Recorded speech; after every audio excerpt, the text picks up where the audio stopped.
I don't see anything wrong with visiting persons deprived of liberty. Noong ako ay mayor pa, bumibisita ako dito sa Maa City Jail. Nagdadala kami ng mga regalo at tinatanong namin sila kung ano yung mga pangangailangan nila.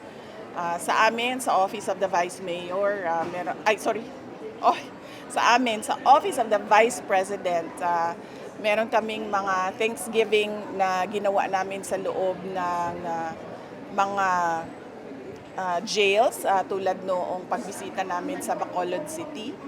So wala ako nakikitang masama sa pagbisita sa mga tao tulad ni PRD at iba pang mga nasa loob ng detention na wala akong nakikita na masama sa pagbisita kay Arnie Teves, kay Pastor Kibuloy, as I said, President Duterte, Senator Rodante Marcoleta, Senator Jinggoy Estrada, and Mike Defensor, kasi kilala ko naman sila.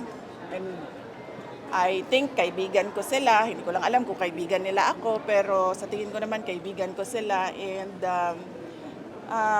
dapat tayo magpakita ng empathy sa mga tao and sympathy sa mga tao na deprived of liberty.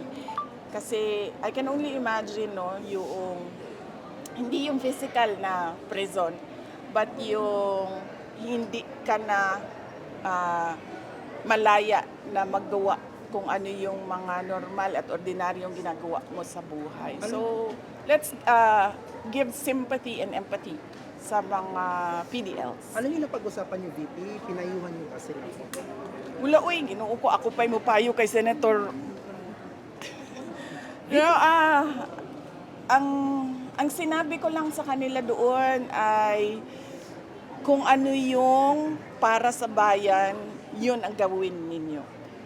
Yun ang message ko sa kanila sa loob. Sabi ko, magpakatatag at kung ano yung para sa bayan, yun ang gawin ninyo.